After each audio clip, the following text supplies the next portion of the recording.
Dr. Mark Changizi here with your Science Moment.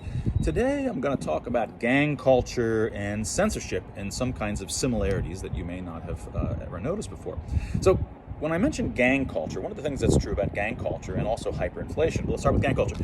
If you're in a gang and you're one of these youths, life is short. You have this general feeling that you may not have the ability to accumulate wealth over time, so you spend it. You're more impetuous. Everything that you do is more impetuous. You enjoy your money. You just go out and spend because you've got a short horizon. If it's hyperinflation in your country, well, there's no sense in sitting on your money and letting it grow because you're just losing money every day that you do that. So you spend it, you go enjoy, you just do the stuff. People become impetuous when their currency, real currency or the currency of life is short, has a short life, a short window, you act more impetuously. Well, now let's go to censorship. Now, when we talk about censorship, like social media censorship, often we think about certain claims that we're not allowed to make. And if I make those claims about certain kinds of medications or facial coverings, well, then my tweets or whatever will be censored. But there's a much deeper and more resounding kind of censorship, and that's due not to the things that a particular individual says, but where that person sits within the network. They may sit within the network in a very clustered position within the anti-mainstream folks. So someone like myself and Naomi Wolf, I was permanently suspended and brought back, Naomi Wolf and Elgato and Berenson and Robert Malone, these people were hubs. You know, they're high reputation folks. They've got hundreds of thousands or at least high tens of thousands of followers. What happens when they're targeted? That is, they're targeted not on the basis of specific things they say necessarily. They're really targeted by virtue of where they sit in their high reputation in terms of where they sit. They're targeted by virtue of their position as leaders. Now, what happens when you take these people out? When you suspend them, it's much deeper and has more reverberations across the network than just banning certain kinds of speech, which is bad enough. First of all, when you take out some of these folks, they're hubs. I may not be connected to you on Twitter, but I was connected to Naomi, and Naomi was connected to you. Right? So they serve as hubs, highly connected nodes that pull the networks together. When these suddenly disappear, then the entire network becomes fragmented. But much more deeply, it becomes more like a hyperinflation or one of these gang culture kinds of situations, because the reputation currency that happens in all social networks is about building a reputation, building social capital.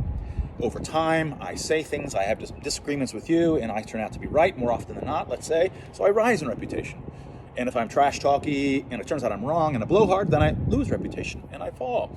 Now, these things aren't done very well in social media compared to real life, but still, over time, the folks that get more followers tend to be getting sort of this reputation correlates with that, and they tend to be saying things that are more true, and to some extent. And there's big problems there, which at FreeX we're trying to deal with and trying to study.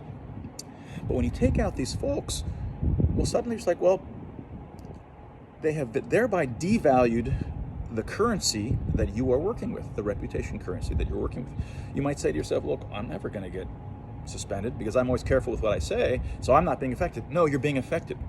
The very reputation currency that you're earning by virtue of having good tweets, good posts, interesting thoughts, creative ideas, good arguments, is being undermined when they take out these folks, in the same way that hyperinflation is undermining your currency, the money that you may have.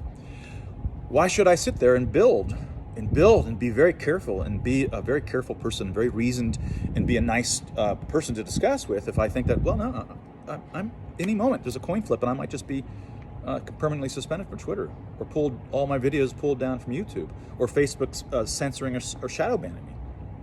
Why would you do it? The reputation currency, by virtue of what social media is doing, is being undermined. Right? Completely undermined. And what it means is that it's turned the opposition, and us, because we're the only ones being censored, it's undermined our currency, and what it implicitly does to all of us, it makes us more impetuous. We become less likely to be reasoned and reasonable, and because there's just no point in slowly building a reputation. Why would you do it? So I'm not pointing to really any solutions here other than getting out. Go to Getter, find me at Getter, Mark Changizi at Getter. Because even if you haven't left yet, even if you think that you're safe, the very currency that you're working with, the very reputation you're trying to build, has already been ruined by virtue of the behavior of Twitter, and it's being undermined. Now, further questions, you might ask, if you're the mainstream, do you want your opposition to have their reputation undermined? Because when you undermine the reputation system, the currency, and sort of have hyperinflation or something to make everybody impetuous, I'm not sure that you necessarily want to do that. Impetuous people are dangerous. Now, of course, it's also dangerous to have an opposition that's able to build high reputations that are reasoned, because they become a strong force potentially against you. But I'm not sure an impetuous opposition is what you want either. Which one's better, I'm not sure. But at any rate, each side has to have the ability to grow their reputations, and that's what free expression is all about. The ability to have unfettered, the ability to discuss, build those reputations, feel that they're valuable so that it's worthwhile to you to build them. Twitter, Facebook, YouTube have completely undermined that by virtue of their censorship and their suspensions of individuals that they target. And that was your science.